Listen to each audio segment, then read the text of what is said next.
시간이 되었으므로 2026년 2월 4일 수요일 아침 예배를 시작하겠습니다. 지금 시각은 이른 아침 5시 13분입니다. 다 같이 주의 기도로 시작합니다. 하늘에 계신 우리 아버지여, 이름이 거룩히 여김을 받으시오며 나라가 임하옵시며 뜻이 하늘에서 이루어진 것 같이 땅에서도 이루어지이다.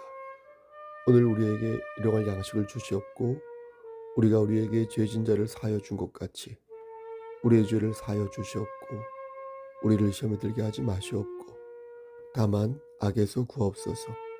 나라와 권세와 영광이 아버지께 영원히 있사옵나이다. 아멘. 하나님 감사합니다. 오늘도 우리에게 새로운 하루를 허락해 주셔서 감사합니다. 오늘도 우리가 성령 하나님과 동행하는 삶을 살고 싶습니다. 죄를 지을 때 즉시 무릎 꿇고 하나님께 회개하여 다시금 기회를 얻기를 소원합니다. 하나님, 오늘도 우리와 동행하여 주시고 우리가 주 말씀 안에서 열매 맺을 수 있도록 은총 베풀어 주시옵소서. 이 나라와 민족을 위해 기도합니다. 이 땅에 있는 많은 교회 공동체들을 위해 기도합니다. 특히 섬기는 우리 교회를 위해 기도합니다. 우리 모두가 하나님 말씀 안에서 이기는 자가 되게 하여 주시고 주께서 명령하신 그 사명을 잘 받들어서 믿음의 공화국, 믿음의 공동체, 믿음의 가정, 믿음의 우리 자신이 될 수 있도록 하나님 은총 베풀어 주시옵소서. 모든 말씀 예수 그리스도인 받들어 감사하며 기도드렸사옵나이다. 아멘. 하나님 말씀 보겠습니다. 야고보서 2장 18절에서 26절 말씀입니다. 야고보서 2장 18절에서 26절 신약성경 제성경으로 373쪽입니다. 야고보서 2장 18절에서 26절 말씀을 봉독합니다.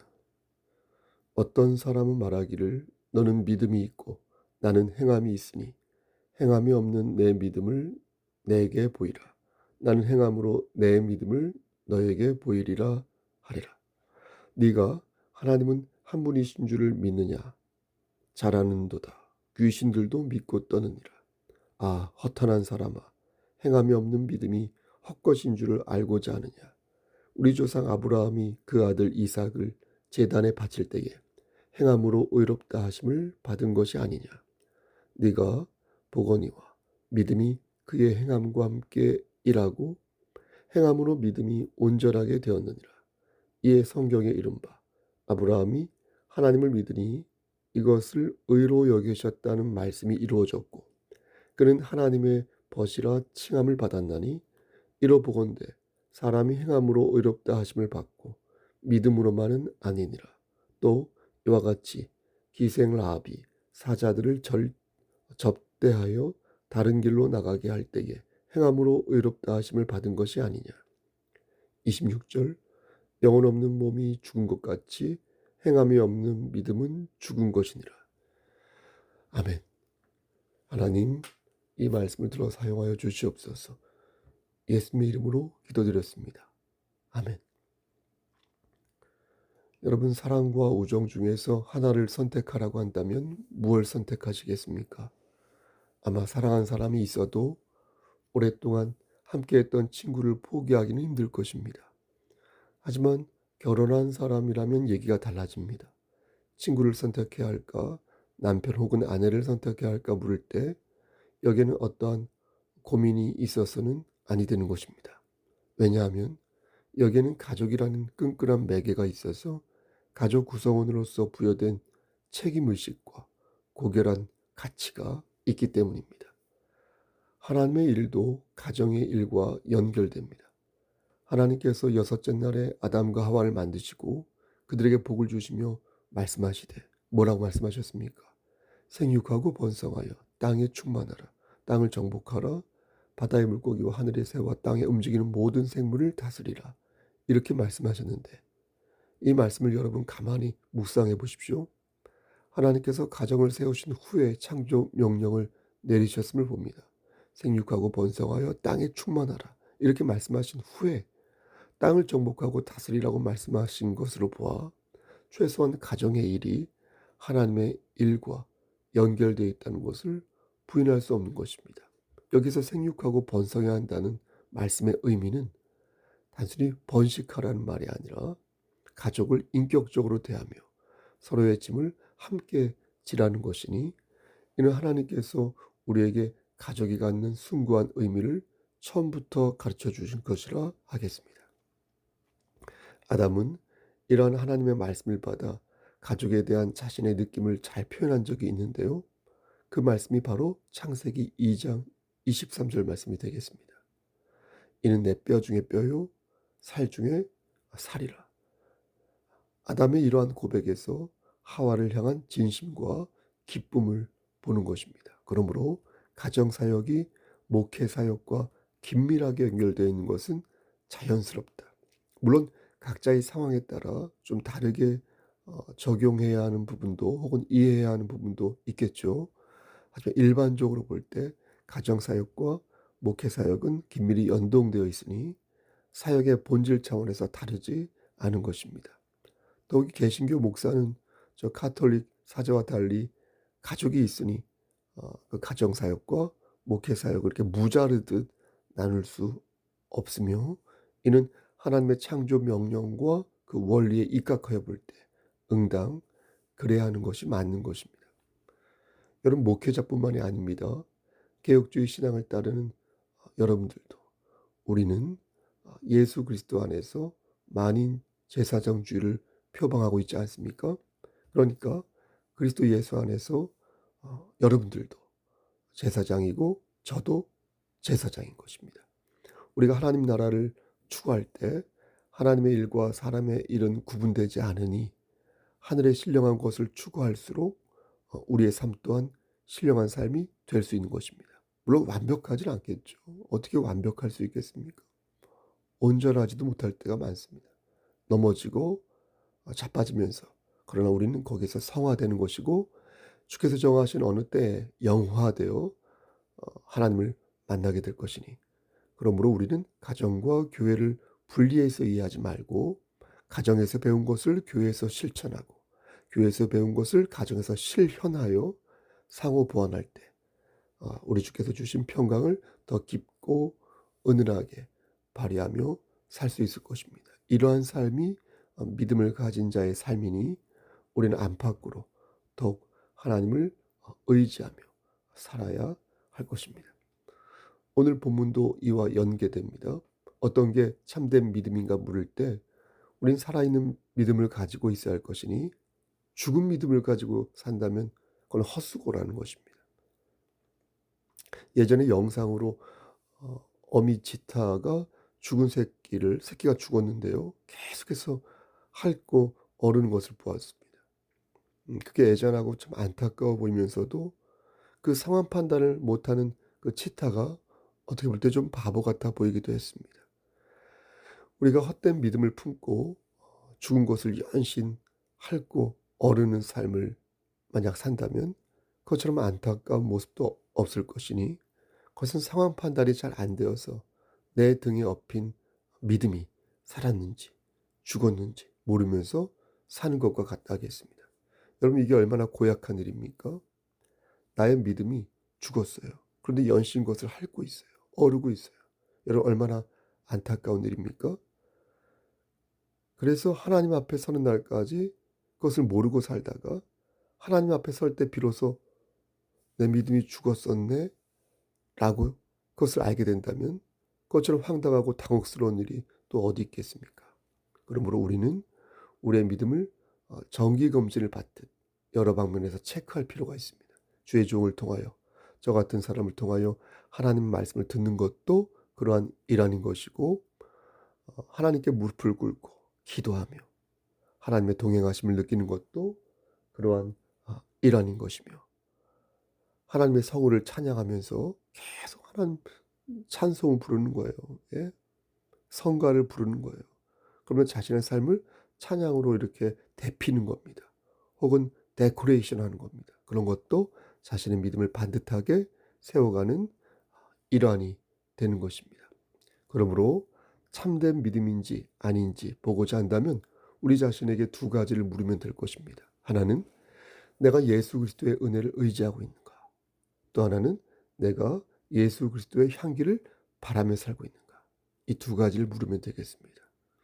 오늘 본문에서는 그것을 어떻게 표현하고 있냐면 행함이 있어야 한다. 이렇게 말씀합니다. 다시 행함이 있어야 한다. 내가 아무리 경건한 마음으로 어떤 감정을 가지고 있다고 해도 그것을 행함으로 표출하지 않으면 살아있는 믿음이 아니라는 것입니다. 오늘 본문은 그 예를 구체적으로 언급하고 있습니다. 누가 배가 고픈데 너희가 말로만 배고프지요? 힘들지요? 감기 조심하십시오. 말로만 배고프니까 꼭 식사하십시오. 라고 말하면 안 된다는 것입니다. 그렇게 말만 하면 그에게 무슨 유익을 줄 수 있겠냐는 겁니다. 그러니까 그에게 직접 긍휼을 베풀 방법을 생각하여 실천하라는 것입니다. 그러지 아니하면 믿음은 죽은 믿음이 될 공산이 크다는 것입니다. 야고보는 이런 믿음을 가진 자를 무엇과 비교하냐면 19절 말씀에 귀신과 비교합니다. 참으로 마음을 후벼대는 말씀인데 귀신도 예수님을 알고 있는데 너희가 진실한 믿음과 살아있는 믿음을 갖고 있지 않으면 그것이 귀신이 예수를 아는 것과 다를 게 없다는 것입니다. 여러분 정말 섬뜩하지 않습니까? 그리고 야고보는 20절에서 이렇게 말합니다. 아 허탄한 사람아 행함이 없는 믿음이 헛것인 줄을 알고자 하느냐. 여기서 허탄하다는 말은 머리가 비어있다는 뜻입니다. 이 말은 딱하고 안타까운 사람을 볼 때 유대 사회에서 하는 관용적 표현이라고 합니다. 허탄하다. 우리말에 얼굴을 속되게 이르는 말로 화상이란 말이 있죠. 한심한 사람이 걸을 때 이 화상아 이 화상아 이렇게 말하지 않습니까? 그게 바로 이 허탄한 사람아 라는 말과 같은 맥락의 내용입니다. 그러니까 지금 야고보는 행함이 없고도 그것을 살아있는 믿음이라고 여기는 사람을 보고 머리가 텅 빈 안타까운 사람이라고 말하는 것입니다. 이 화상아 이 화상아. 그러면서 살아있는 믿음을 보여준 아브라함을 예로 드는데 아브라함은 100세 때 얻은 이삭을 과감하게 하나님께 바치는 믿음을 보여주었다는 것입니다. 이렇게 행함이 있을 때 믿음이 살아있는 것이지 아무런 행함도 없는데 어떻게 그 믿음을 살아있다 이렇게 말할 수 있냐는 것입니다. 그러면서 야고보는 18절 말씀에서 너는 믿음이 있고 나는 행함이 있는데 너는 행함이 없는 믿음을 가지고 있으니 너의 믿음이 진짜인지 입증해 보라 이렇게 말한 것입니다. 여러분 우린 야고보서의 이러한 가르침을 어떻게 이해하겠습니까? 사도 바울은 분명 로마서 4장에서 사람은 오직 믿음으로만 의롭다 여김을 받을 수 있다 말한 바 있습니다. 그런데 지금 야고보는 행함으로 의롭다함을 받을 수 있다 했으니 우리는 이 말씀을 어떻게 이해해야 되겠습니까? 우리도 아브라함처럼 우리의 자식을 이렇게 인신공양으로 하나님께 바쳐야 하는 것입니까? 여러분 예수님께서 과부의 두 렙돈을 높이 이렇게 인정하신 이유가 무엇입니까?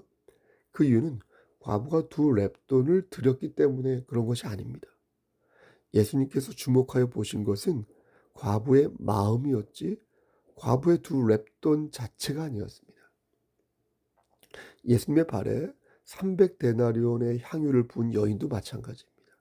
예수님이 보신 것은 여인의 마음이었지 그 300데나리온 그 자체가 아니었다는 것입니다.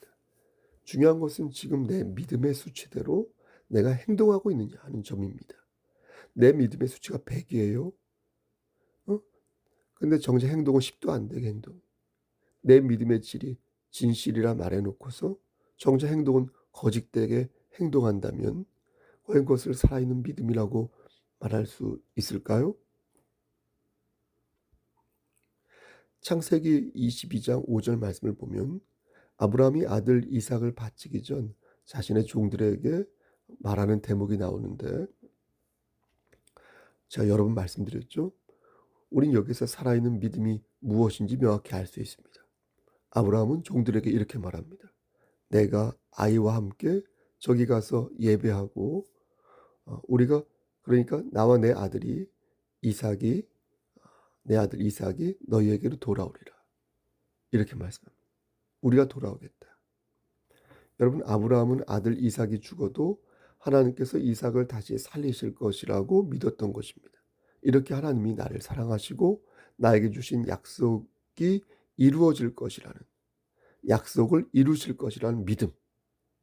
다르게 표현하면 하나님을 믿는 구석이 있었기에 그런 행함을 펼칠 수가 있었던 것입니다. 다시 말해서 하나님이 모든 것을 일구어 주시고 모든 것을 주관하신다는 믿음이 있었기에 아브라함은 행함으로 믿음을 표출할 수 있었다. 그러므로 행함과 믿음은 이렇게 서로 대척점의 것이 아니라 내가 가진 하나님에 관한 믿음을 보여주는 것이며 동시에 하나님에 대한 믿음을 확장하는 것이고 나아가 내가 받은 구원을 열매로 맺어가는 것입니다. 서로 다른 것이 아니라는 것입니다. 야고보는 오늘 말씀에서 살아있는 믿음의 실체를 가르칩니다. 너희 믿음이 진정 살아있다면 형제를 배부르게 하라. 너희 믿음이 진정 살아있다면 너의 믿음을 확장하여 주의 향기를 발하라. 사랑하는 우리 성석교회 성도 여러분, 살아있는 믿음을 갖기를 원하십니까? 그렇다면 여러분이 받은 은혜와 그 사랑을 의심하지 마시길 바랍니다. 이것을 의심하지 않아야 믿음이 확장될 수 있습니다. 하나님이 주신 은혜를 의심하면 믿음이 자랄 수 없습니다. 여러분, 그 믿음을 여러분이 서 있는 그 자리, 여러분의 가정에서 또 여러분의 직장에서 여러분이 취미 생활하는 그곳에서 친구들과 대화하고 즐겁게 노는 그 마당에서 그 사랑을 심으시고 그렇게 해서 얻은 힘으로 여러분들이 섬기는 또한 이 공동체에서 그 정성을 다시 쏟으시기를 바라겠습니다. 그렇게 주고받고 돌고 돌다가 우리에게 주어진 물리적 시간이 다 가고 우리의 육신의 장막이 벗어지는 그날에 저 천국에서 우리 모두가 하나님 뵙기를 주님 이름 받들어 간절히 축원합니다. 아멘. 이제는 우리를 죄에서 구속하여 주신 우리 구주 예수 그리스도의 은혜와 아버지 하나님의 만극하신 그 사랑하심과 성령 하나님의 교통하시고 인도하시는 모든 역사하심이 하나님 말씀 안에서 예수 그리스도의 은혜를 받잡고 그 은혜를 감사히 여기며 우리가 서 있는 그곳에서 그 향기를, 예수의 향기를 바라며 살기를 소원하는 여기 모인 성도와 그들의 가정과 이 제단과 이 나라 위에 하나님의 사랑하심이 세세토록 함께 계실지어다. 아멘.